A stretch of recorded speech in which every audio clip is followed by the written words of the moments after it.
You're listening to The Topcast, the original podcast for growth-minded instrumental music and voice teachers since 2015, with your host, Tim Topham. Our mission at Top Music is to empower instrumental music and voice teachers to find and nurture their innate creativity so that they can teach lessons that are innovative, integrated, and inspiring, and that will have a positive, lifelong impact on their students. Join us each week as we interview teachers and creators from around the world and unpack fun and exciting ideas to maximize your teaching and studio business success. Tara Wright here, and welcome back to the Topcast from Top Music Co. At Top Music, we love guiding and supporting music teachers just like you to engage, motivate, and inspire your students and run the most sustainable studio business possible using our integrated music teaching system. It's great to be with you for another week of the Topcast. Our episode today is all about our business assessment. We'll look back at the past 6 or 12 months to really dive deep into this assessment. What were your victories? What didn't go so well? Decide on one thing to keep, one thing to tweak, and one thing to add, and one thing to subtract. Set aside quite a while to reflect and write down your own thoughts. So let's dive deeper and get into it.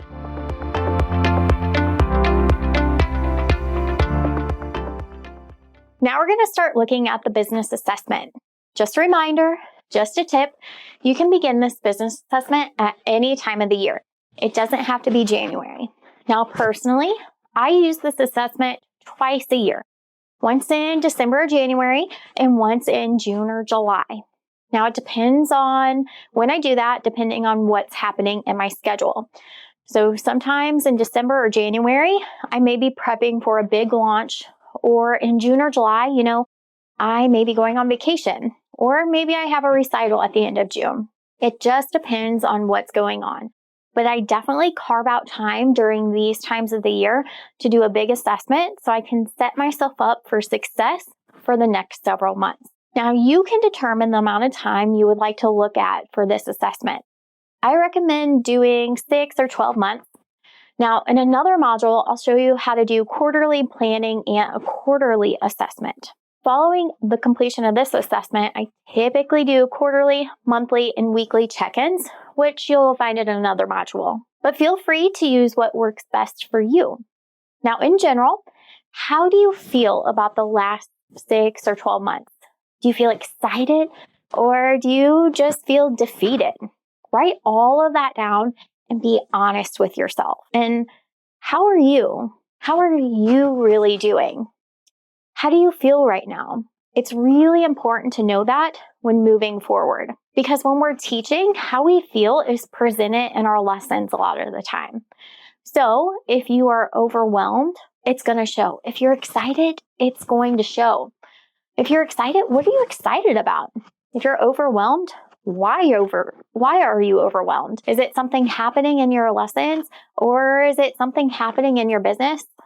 Or are you just overwhelmed with everything you have going on in your life? What are your top 4 to 6 biggest accomplishments or learnings or findings from the past 6 or 12 months?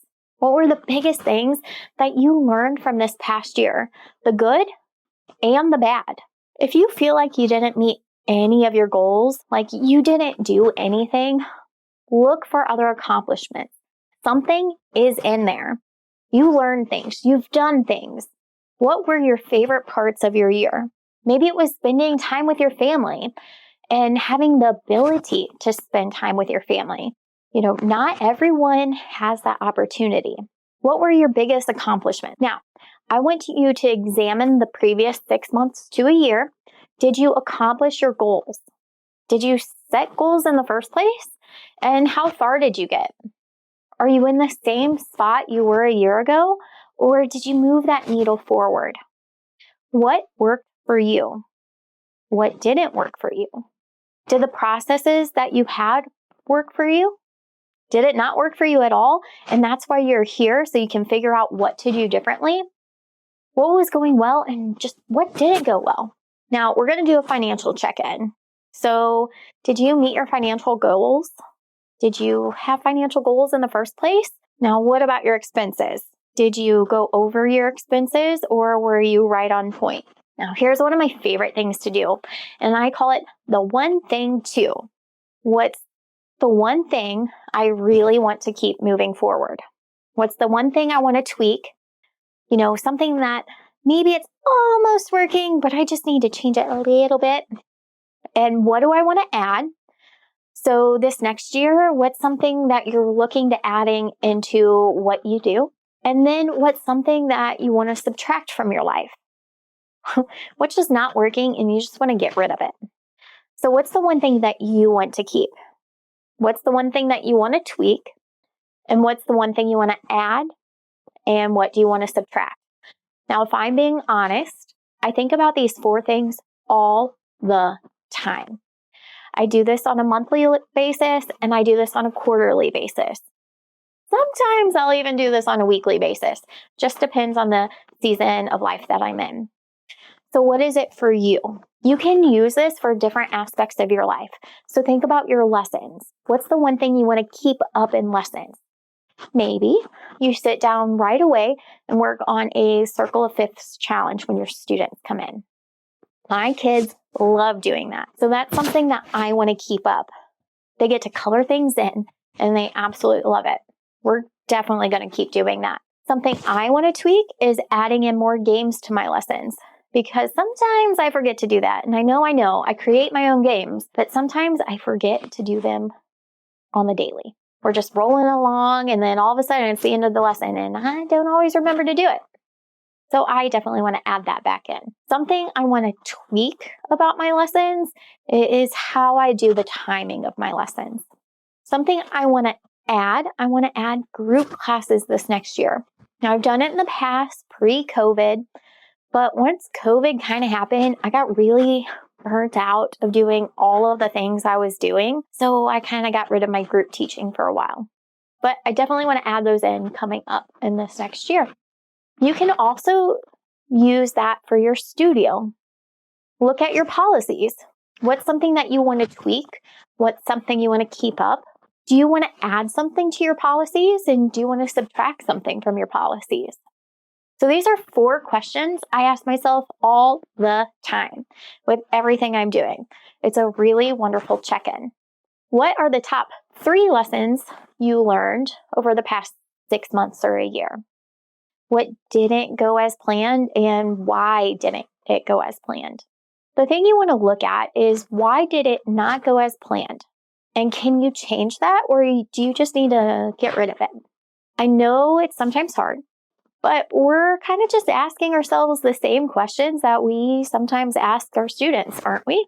Now let's look back over the 6 or 12 months and how do you feel about lessons? How have they been going? Do you feel really great about your lessons?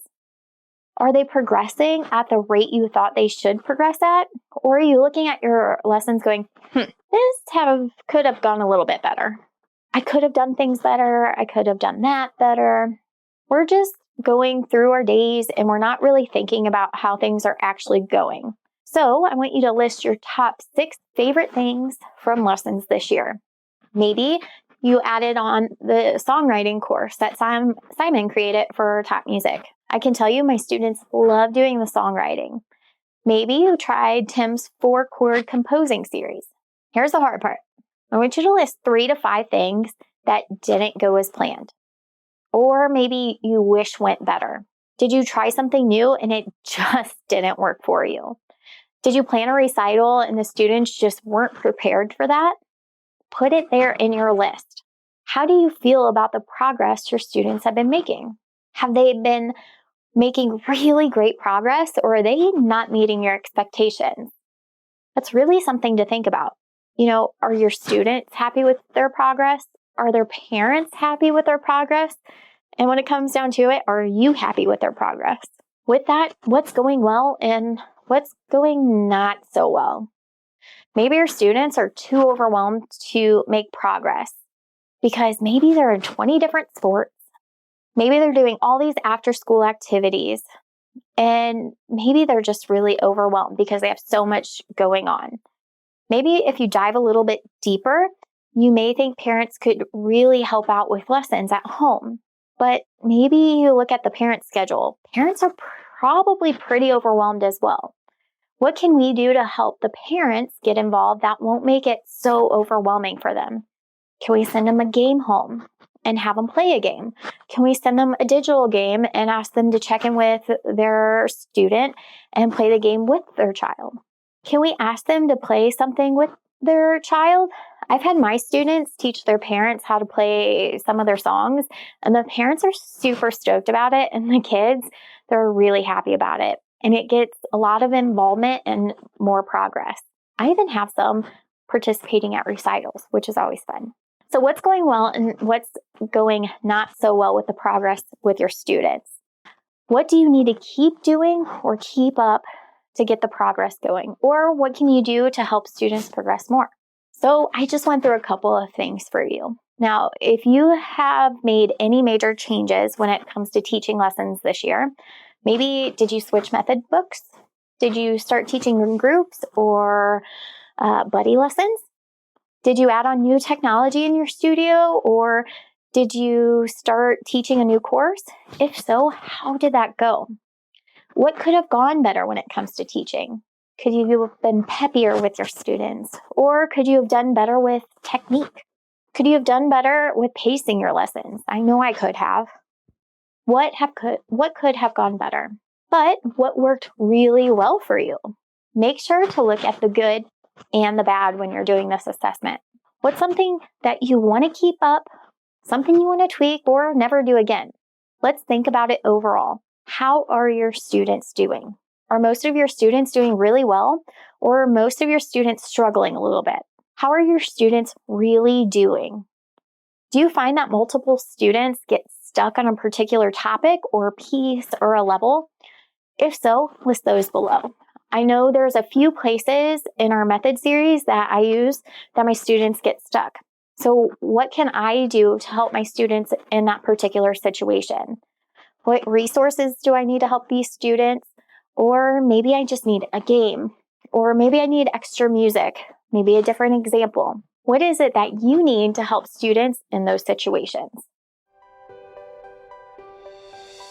Top Music Pro enables you to be a pro in your own studio because you don't have to reinvent the wheel and you don't have to make up all the answers yourself. You have support. I think of Top Music as the pot of gold at the end of a rainbow. This site is the whole pot of gold, and there's gold pieces in there that I didn't even know existed. I am actually teaching a full studio. They're coming online from miles away. So I am certainly thriving. So what Tim has done is build a global community of piano teachers who are interested, who are engaged. And when you become part of this community, you feel empowered. My life is different now because I'm not just in an isolated little studio. I have learnt that there are other people out there going through very similar learning curves and sharing these ideas. I've really gained a lot of skill sets where my teaching is far more creative, far more innovative. I have resources so that I can add to it things that I didn't know. My life and my business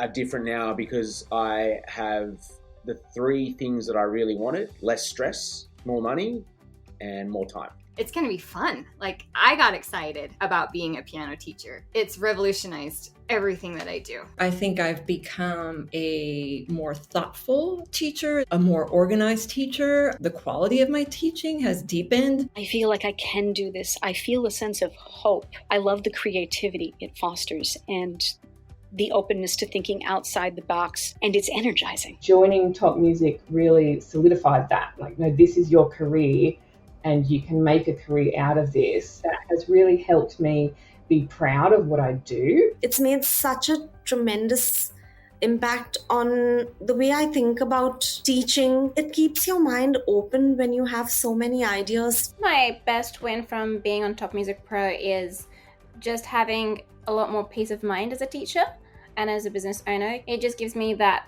less amount of hours that I have to do with research and everything. It's a really good place to spend a few pounds, a few bucks a month. What you get from it far outweighs what you have to pay into it. My biggest win with Top Music Pro was increased student retention and increased income. I have a lot more confidence in how I'm teaching, and I have the resources that I need when I do have questions. I probably went from about 35 students to maybe like 65. I ended up doing 3 classes and I had a waiting list. If I hadn't signed up with Top Music Pro, I probably wouldn't have realized that teaching piano is a real job and you can build your whole career around it. Now here's a tough one. Where do you generally get hung up when running your business? Because it's not all about teaching lessons, right? You have a full-time business that you're running. And most of us, I don't think about the business aspect. When we decided to become piano teachers, we loved playing and we wanted to teach. And we got thrown into running an entire business, from a website to correcting payments or putting in studio policies in place. There's a lot that goes into running a business. And where is it that you get hung up now? And where do you feel powerful and amazing? Is it the teaching aspect where you feel amazing? Do you feel like a rock star at setting studio policies and setting those in place? Where do you feel powerful? Now let's look at some numbers. We're going to dive deep into all the numbers, which I highly recommend that you do. But we're going to take a look at the basics for the moment. How many private students do you have? What's the number of group lessons that you teach? How many days a week do you teach? How many active hours are you teaching? How many hours do you spend on your business, your admin, your prep? And how much is your tuition? Do you need to increase your tuition? Do you need to decrease your tuition? Is your tuition model working for you? This is a big topic that I would highly look into. Are your students paying monthly? Are they paying weekly? And are you happy with how you're collecting the payment? Are you collecting payments by cash, check, or charge? Is there an automatic withdrawal every month? Is it working for you and your student? The other kicker for a lot of teachers is your makeup policy. Is it working for you? Now, describe the approximate percentage breakdown of parents and students that respect or do not respect your studio policy. List the biggest concerns you would like to change in your studio with some average concerns that you would like to change in your studio in the next 6 months. If things are going exactly the way you want, what would you want to see? What would make you really happy about your business? How do you want your business to be in the next 6 to 12 months? What would that achievement do for you, for your business, and for your family? I hope you'll like this business assessment. We didn't get into the nitty-gritty numbers because for every business, it's going to be a little bit different. So take a look at your numbers, figure out what you absolutely loved about these last 6 to 12 months, and really think about what would be your ideal situation moving forward. Where do you want to go? What would make you genuinely happy, and what's going to work for you in the coming months? Now, coming up next, we're going to have a lot of great planning videos because that's my favorite part. But we had to do this business assessment first to see what's happening in the past to figure out where we need to go next.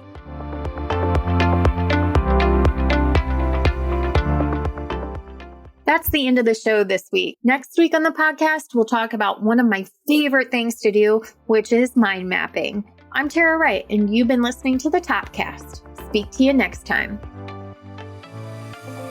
How do you keep up to date with all the latest trends and research into music education? How do you connect with other teachers around the world and make sure your teaching stays fresh and relevant for students of all ages and stages, both now and into the future? I created our Top Music Pro membership to be the one-stop shop for music teaching resources, training, support, and community, and I'd love for you to come and join us inside.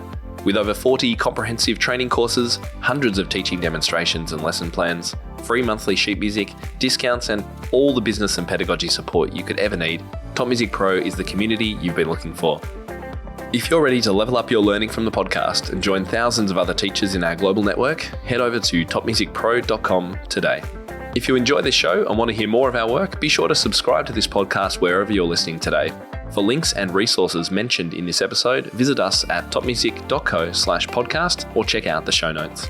I'm Tim Topham. Thank you so much for listening. Enjoy your week ahead, and I'll catch you next time.